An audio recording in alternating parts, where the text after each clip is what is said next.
Hello, Jen here, kind of up close. Today I would like to read to you one of my favorite children's books. It's by the mysterious, somewhat occultist, surrealist artist writers I have ever had the pleasure of reading. She has really almost one of my favorite books ever, more for grown-ups, called The Hearing Trumpet. Go buy it. Anyway, this is a book of wacky little stories called The Milk of Dreams.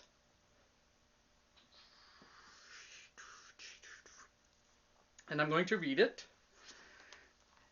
to you.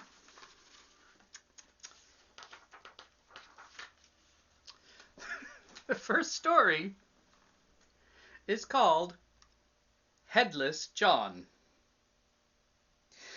The boy had wings instead of ears. He looked strange. "Look at my ears," he said. The people were afraid. During the night, John liked moving his ears. One night, he moved them so much that his head flew out the window, and with no head, he couldn't even cry.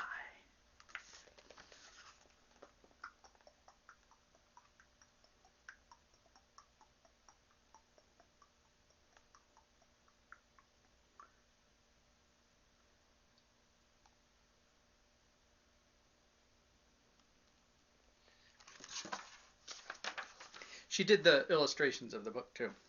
So, he got up and he ran after his head, which was flying from tree to tree as if it were a pigeon.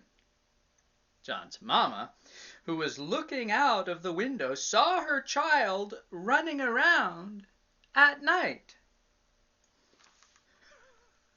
"Where are you going?" "My head took off."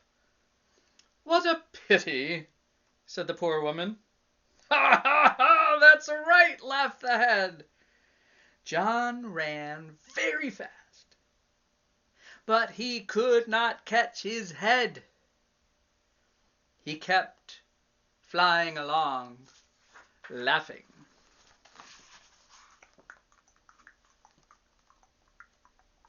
I don't know why I'm making that noise. I'll stop. Yep, great.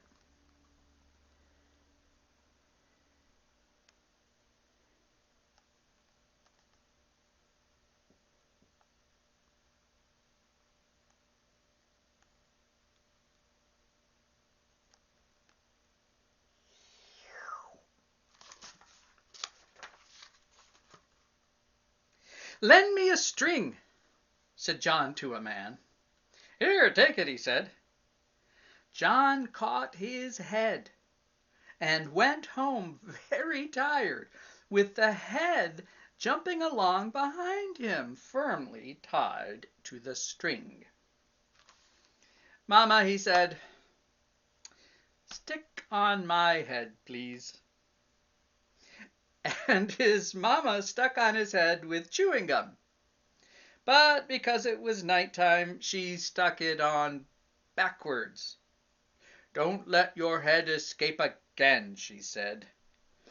And from there on, John was very careful.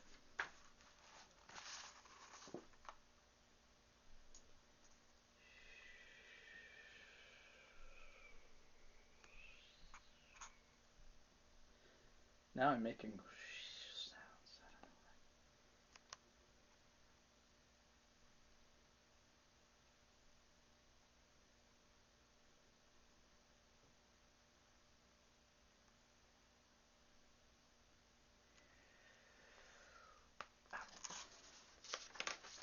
The next story is called The Child George.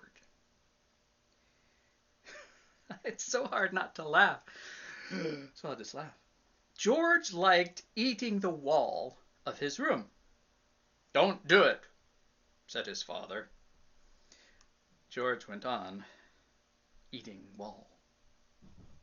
His father went to the drugstore and bought a bottle of wall pills.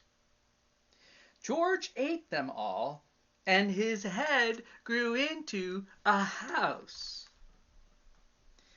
George was happy playing with the house, but the father was sad because everybody said, "What a strange child you have, sir." Kind of a head theme going on these first two stories. Wait. Tick-tocking again.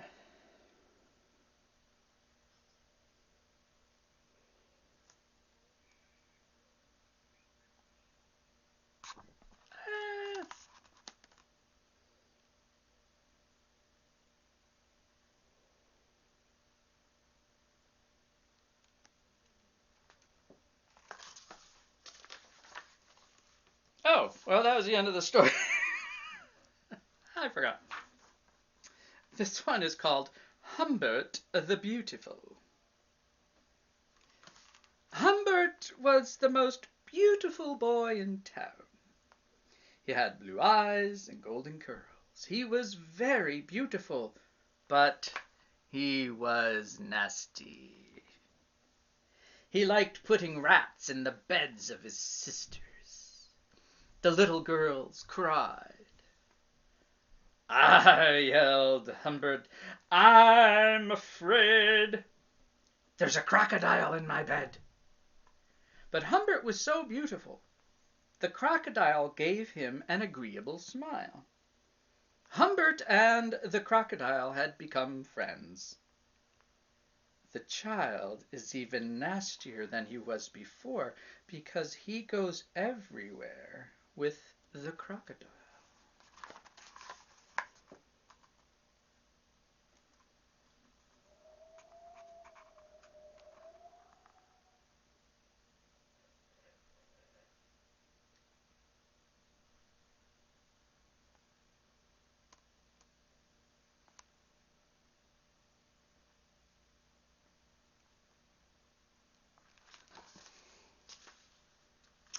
And that's the end of that story also.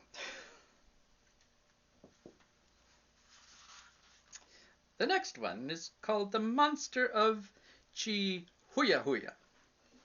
Now, this is probably the last story I'm going to read, and then make a part 2 video of the rest of the stories, because I don't want it to be too long for y'all.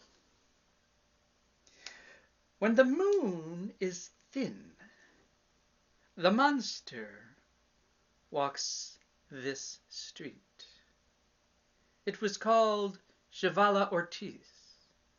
It had no residence, no husband, no mother, no father, no children, but it had 6 legs, a golden jewel and pearls, and there it kept the portrait of Don Angel Vidrio Gonzalez, the head of the sanitary department.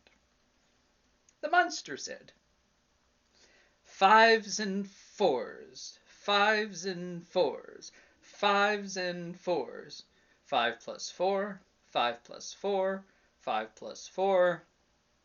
And after that, the monster made up the total. Oh.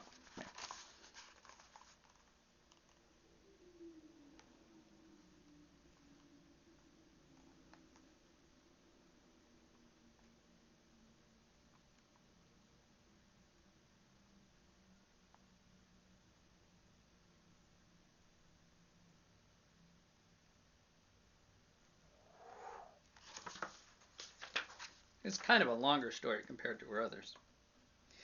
Here is Senorita Gomez Castillo sewing pajamas for her child. But this is a monkey in a forest with water. Just think it's hilarious how it goes from the monster to the sewing person and the monkey.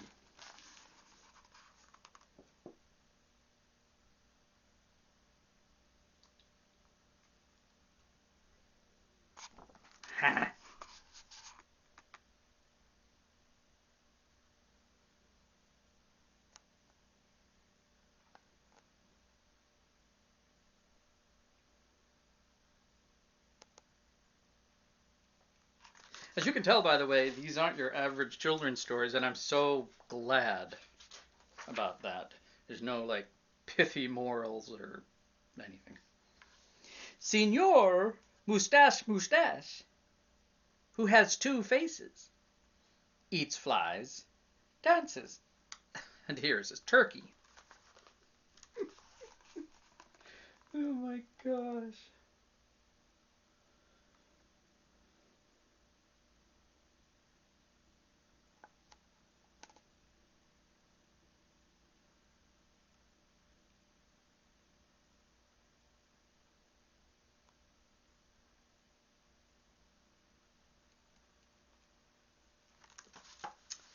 She lived in Mexico for a while. Anyway. And here is his little girl who eats spiders. She's sick. In addition, Signora Mustache is upside down. They are all very ugly. The bunny's pretty, but it's not theirs. This story is so strange. I love it.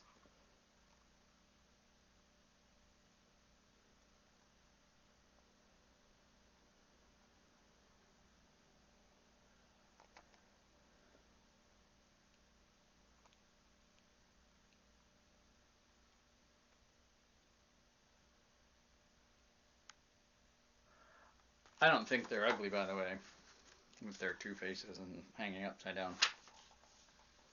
This boy smoked a cigarette. His papa let him have it. The boy cried. His papa kissed him. Oh, wait. Let him have it. I thought that meant he let the kid have the cigarette. So let's read that over again and take all that away and go backwards. And now we'll start this page over. This boy smoked a cigarette. His papa let him have it. The boy cried. His papa kissed him. Then they went to the movies. The boy doesn't smoke anymore. Two birds. They're going to the movies too. This one is not going because he has already seen the movie.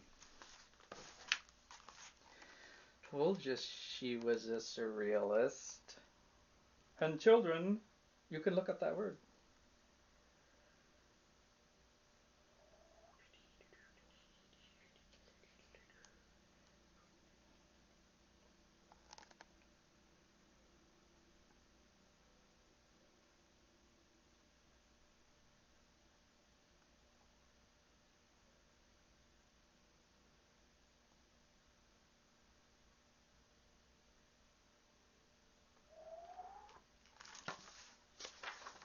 Oh, by the way, that's the end of the story. So, I'm going to stop there. There are there's a few more stories. The next one, The Horrible Story of the Little Meats, Meats, is pretty much the longest story in the book. So anyway, that's part one of me reading Leonora Carrington's The Book of Dreams. And it is very dreamlike, isn't it? It's very mysterious. Okay, see you, bye.